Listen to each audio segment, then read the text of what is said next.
Hello learner, আজি মই তোমালোকক HS class 11ৰ Hornbill bookখনৰ first chapter The Portrait of a Lady to পঢ়াম। আৰু এই ষ্টৰীটো লিখিছিল খুশবন্ত সিং নামৰ এজন ৰাইটাৰ যি এজন ইণ্ডিয়ান ৰাইটাৰ আছিল।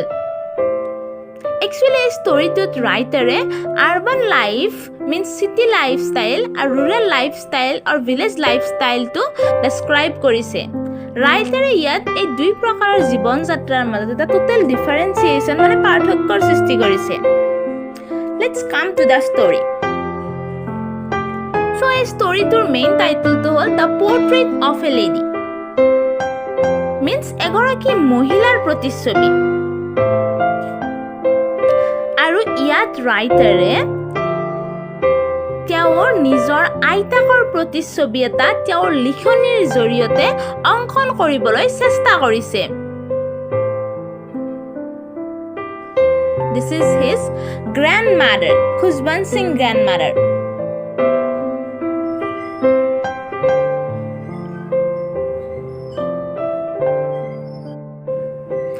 ৰাইটাৰে এই ষ্টৰীটো তেওঁ যেতিয়া মেচিউৰ্ড হৈছিল সেই সময়ত লিখিছিল। একচুৱেলি এইটো এটা ষ্টৰী নহয়, it is the real life account of Khushwant Singh. ইয়াত ৰাইটাৰে তেওঁৰ সৰুকালৰ জীৱন যিটো তেওঁ আইতাকৰ লগত গাঁৱত স্পেণ্ড কৰিছিল আৰু তেওঁৰ চিটি লাইফ য'ত চহৰত আহি ৰাইটাৰৰ আইতাকৰ লগত থকা সম্পৰ্কটো কিছু পৰিমাণে সলনি হৈ গৈছিল তাৰ বিষয়ে সম্পূৰ্ণ বৰ্ণনা এটা আগবঢ়াইছে। ইয়াত ৰাইটাৰে ফাৰ্ষ্ট দ্য ড্ৰয়িং ৰুমৰ কথা কৈছে য'ত তেওঁৰ গ্ৰেণ্ড ফাদাৰৰ পৰ্ট্ৰেইট এখন ওলোমাই থোৱা আছিল। His grandfather looks like this.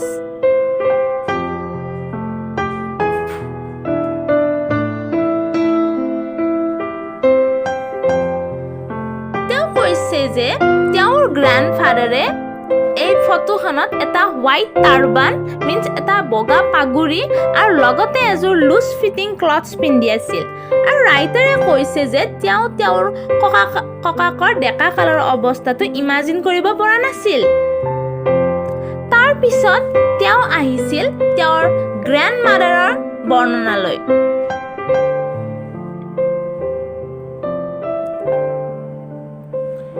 Khushwant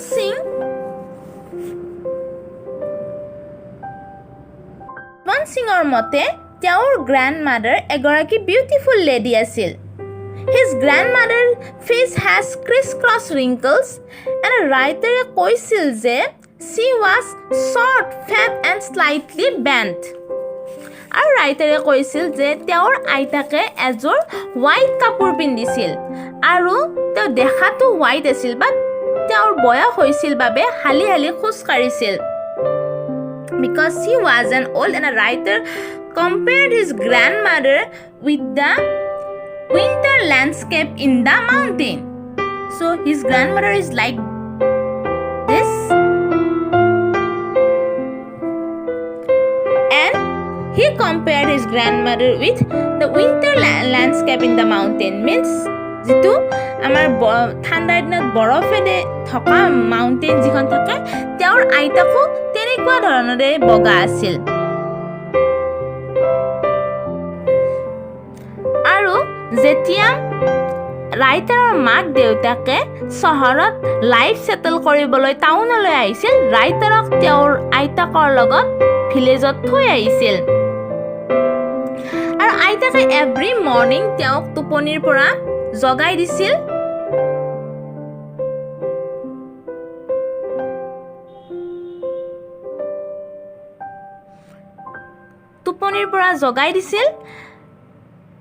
She made breakfast for him, she bathed him, আৰু ৰাইটাৰে তেতিয়া সৰু আছিল গতিকে গ্ৰেণ্ডমাদাৰে তেওঁক স্কুললৈ যাবলৈ ইউনিফৰ্ম পিন্ধাই দিছিল। আৰু এইটো সময়ত আইতাকে কিছুমান প্ৰেয়াৰ গুণগুণাই আছিল মুখত যাতে খুশবন্ত সিঙে সেই প্ৰেয়াৰবোৰ শুনি ভগৱান বা আল্লাহৰ প্ৰতি এটা নিষ্ঠাৰ ভাৱ এটা প্ৰদৰ্শন কৰিব পাৰে। কিন্তু ৰাইটাৰে সেইবোৰ প্ৰেয়াৰবোৰ কথাবোৰ শুনিছিল, ঠিকেই মনোযোগ দিয়ে শুনিছিল, কিন্তু তাৰ পৰা তেওঁ গডৰ প্ৰতি কোনো ধৰণৰ আকৰ্ষিত হোৱা নাছিল। তেওঁ একচুৱেলি তেওঁৰ আইতাকৰ ভইচটো ভাল পাইছিল, সেইবাবে সেই প্ৰেয়াৰ সংবোৰ শুনি আছিল।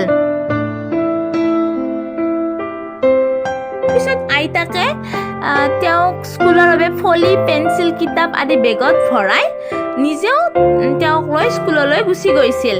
আৰু যিহেতু ৰাইটাৰৰ স্কুলখন এটা টেম্পলৰ ওচৰত আছিল, তেওঁৰ গ্ৰেণ্ড মাদাৰে তেওঁক স্কুলত থৈ দিনটো টেম্পলত স্ক্ৰিপচাৰ কিছুমান পঢ়ি আছিল। আৰু স্কুল ছুটি হোৱাৰ পিছত দুয়ো একেলগে ঘৰলৈ আহিছিল। আৰু আহোঁতে বাটত গ্ৰেণ্ড মাদাৰে মৰ্ণিং ঘৰৰ পৰা লৈ অহা কিছুমান ৰুটি বাটৰ কুকুৰবোৰক দি আহিছিল। গতিকে এয়া আছিল first part of the story, যিটো ৰাইটাৰে তেওঁৰ আইতাকৰ লগত ভিলেজত আছিল। এতিয়া আমি ছেকেণ্ড পাৰ্ট অফ দ্য ষ্টৰীটোলৈ। ছেকেণ্ড পাৰ্ট অফ দ্য ষ্টৰীটোত কি হ'ল, ৰাইটাৰৰ মাক দেউতাক চহৰত ভালকৈ ছেটল হৈ গ'ল আৰু গ্ৰেণ্ড মাদাৰ আৰু তেওঁক চহৰলৈ মাতি পঠিয়ালে। আৰু তেতিয়া ৰাইটাৰে কৈছিল যে that was the turning point of দিয়াৰ ৰিলেশ্যনশ্বিপ। আৰু যেতিয়াই ৰাইটাৰ আৰু আইতাক চহৰলৈ আহিল, তেতিয়াই তেওঁলোকৰ ফ্ৰেণ্ডশ্বিপৰ অলপ পৰিৱৰ্তন ঘটিল। কেনেধৰণৰ পৰিৱৰ্তন ঘটিল? টাউনত অহাৰ পিছত ৰাইটাৰক তেওঁৰ মাক দেউতাকে এখন ইংলিছ মিডিয়াম স্কুলত নাম লগাই দিলে, য'ত তেওঁ এভৰিডে মটৰ বাছত উঠি গৈছিল। আৰু এই স্কুলবিলাকত ভিলেজ স্কুলৰ দৰে কোনো ধৰণৰ ৰিলিজিয়াছ এডুকেশ্যন দিয়া হোৱা নাছিল। This English medium school only gave practical education to their students. গতিকে যেতিয়া ৰাইটাৰে ঘৰত নিজৰ মাক দেউতাকৰ ঘৰত অহাৰ পিছত স্কুলৰ পৰা যেতিয়া ঘৰত আহে, তেতিয়া আইতাকে যেতিয়া সোধে স্কুলত আজি কি পঢ়াইছে, তেতিয়া তেওঁ কয় যে আজি স্কুলত ৱেষ্টাৰ্ণ ছায়েন্স পঢ়াইছে, আজি স্কুলত ইংলিছ ভকেবুলাৰী কিছুমান শিকাইছে। আৰু এই কথাবোৰ আইতাকে একো বুজি পোৱা নাছিল। আৰু এদিন যেতিয়া ৰাইটাৰে আহি ঘৰত আইতাকক ক'লে যে আজিৰ পৰা আমাৰ স্কুলত মিউজিক এডুকেশ্যন আমাক দিয়া হ'ব, আমাক মিউজিক শিকোৱা হ'ব, তেতিয়া আইতাকে খুব বেয়া পাইছিল এইটো কথাত। কাৰণ আইতাকে বিশ্বাস কৰিছিল যে মিউজিকটো অন্ধ মানুহ কিছুমানৰে পেচা, নহ'লে কিছুমান যিবিলাক প্ৰষ্টিটিউট আছে, প্ৰষ্টিটিউটৰে পেচা হ'ল মিউজিকটো। আমাৰ নিচিনা জেণ্টলমেনবিলাকৰ বা ভদ্ৰলোকৰ পেচা মিউজিক নহয়। কিন্তু আইতাকৰতো আৰু একো ক'ব পৰা ৰাস্তা নাছিল। গতিকে যি নাতিয়েকক স্কুলত শিকাইছিল সেইবিলাক আইতাকে একচেপ্ট কৰি লৈছিল। আৰু লাহে লাহে তেওঁ নাতিয়েকৰ লগত কথা পতাটো বন্ধ কৰি দিছিল। আৰু যেতিয়া ৰাইটাৰে ইউনিভাৰ্চিটিলৈ গৈছিল, তেতিয়া তেওঁক থাকিবৰ বাবে ছেপাৰেট ৰুম এটা দিয়া হৈছিল। আৰু ৰাইটাৰে কৈছিল যে তেওঁৰ আৰু আইতাকৰ মাজত যিটো কমন লিংক অফ ফ্ৰেণ্ডশ্বিপ আছিল, সেই ছেপাৰেট ৰুমটো দিয়াৰ পিছত সেই লিংকটো যেন নোহোৱা হৈ গৈছিল। তাৰ পিছত আৰু আইতাকে বেছি কথা বতৰা পতা নাছিল। তেওঁ মৰ্ণিঙৰ পৰা আবেলিলৈকে যঁতৰত সূতা কাটিছিল আৰু দিনৰ দিনটো প্ৰেয়াৰ কিছুমান মুখেৰে গুণগুণাই আছিল। আৰু গধূলি হোৱাৰ আগে আগে তেওঁ কিছুমান স্পেৰো মানে ঘৰচিৰিকা চৰাই কিছুমানক সৰু সৰু ৰুটি ছটিয়াই দিছিল। আগতে ভিলেজত দিছিল কুকুৰবিলাকক ৰুটি ছটিয়াই, কিন্তু চহৰততো আৰু ৰাস্তাত গৈ কুকুৰক ৰুটি ছটিয়াই দিব নোৱাৰে। গতিকে ঘৰৰ চোতালত আহি যিবিলাক ঘৰচিৰিকা আহি পৰিছিল, সেইবিলাকক আইতাকে ৰুটি ছটিয়াই দিছিল। আৰু এই ঘৰচিৰিকাবিলাকৰ লগত থকা সময়খিনি আইতাকৰ জীৱনৰ আটাইতকৈ মধুৰ সময় আছিল, happiest moment of R life. আৰু এটা সময়ত ৰাইটাৰে যেতিয়া ফাৰ্ডাৰ ষ্টাডিজৰ বাবে এব্ৰডলৈ যাব ওলাইছিল, তেতিয়া আইতাকে তেওঁক ৰেলৱে ষ্টেচনলৈ থ'ব আহিছিল। She kissed on his forehead, but her mouth only moving for prayer. তেওঁ ৰাইটাৰক মৰম কৰিছিল, কিন্তু তেওঁ অনবৰতে মুখেৰে কিছুমান প্ৰেয়াৰ কিছুমানে কৈ আছিল। আৰু তেতিয়া ৰাইটাৰে ভাবিছিল যিহেতু আইতাক বুঢ়ী হৈছে গতিকে ভাবিছিল যে এইটো চাগে মোৰ আইতাৰ লগত লাষ্ট ফিজিকেল কণ্টেক্ট হ'ব তাৰ পিছত চাগে মই আইতাক আৰু এব্ৰডৰ পৰা ঘূৰি আহি লগ নাপাম বাট 5 years later যেতিয়া ৰাইটাৰে এব্ৰডৰ পৰা ফাৰ্ডাৰ ষ্টাডি কমপ্লিট কৰি ঘৰলৈ আহিছিল আইতাকে সেইদিনাও ৰাইটাৰক ৰেলৱে ষ্টেচনলৈ আনিব গৈছিল আৰু সিদিনাও তেওঁৰ যেতিয়া ৰাইটাৰ ঘৰলৈ আহিছিল সিদিনাও আইতাকৰ হেপিয়েষ্ট আৱাৰ আছিলে স্পেৰ'কেইটাৰ লগত টাইম স্পেণ্ড কৰাটো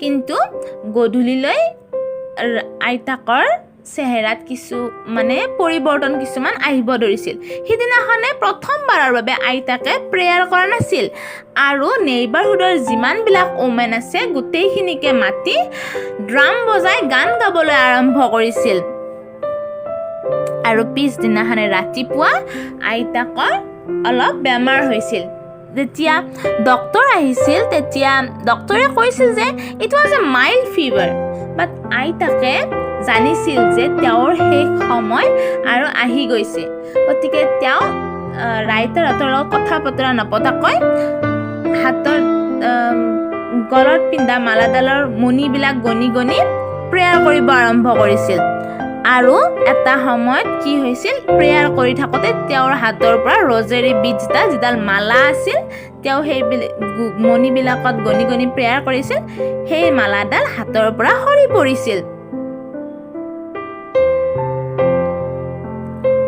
আৰু ৰাইটাৰ আৰু তেওঁৰ ফেমিলিয়ে বুজি পাইছিল যে তেখেতসকলৰ আইতাকৰ মৃত্যু ঘটিছে আৰু যেতিয়া তেওঁৰ গ্ৰেণ্ডমাডাৰক ফিউনাৰেললৈ নিবৰ বাবে ৰেডি কৰা হৈছিল তেতিয়া বহুত স্পেৰ'জ আহি তেওঁৰ কাষত ৰৈ আছিল যদিও ৰাইটাৰৰ মাদাৰে সিহঁতক ব্ৰেড কিছুমান আনি দিছিল সিহঁতে সেইবোৰ খোৱা নাছিল আৰু যেতিয়া এটা সময়ত আইতাকৰ মৰাশতো লৈ যোৱা হৈছিল সেই কৃত্য সম্পন্ন কৰাৰ বাবে তেতিয়া এই স্পেৰ'বিলাক গুচি গৈছিল তাৰ পৰা গতিকে এয়া আছিল the portrait of a lady ষ্টৰিটোৰ মূল চামাৰী আশা কৰিছোঁ তোমালোকে ষ্টৰিটো ভালকৈ বুজি পাইছা আৰু তোমালোকে ঘৰত চেপ্টাৰটো পঢ়িবা আৰু যদি কিবা প্ৰব্লেম পোৱা মোক কমেণ্ট বক্সত মেছেজ কৰি দিবা মই তোমালোকক লৈ আৰু এটা নতুন ভিডিঅ' লৈ এই ষ্টৰিটো আৰু এবাৰ ৰিপিট কৰাই দিম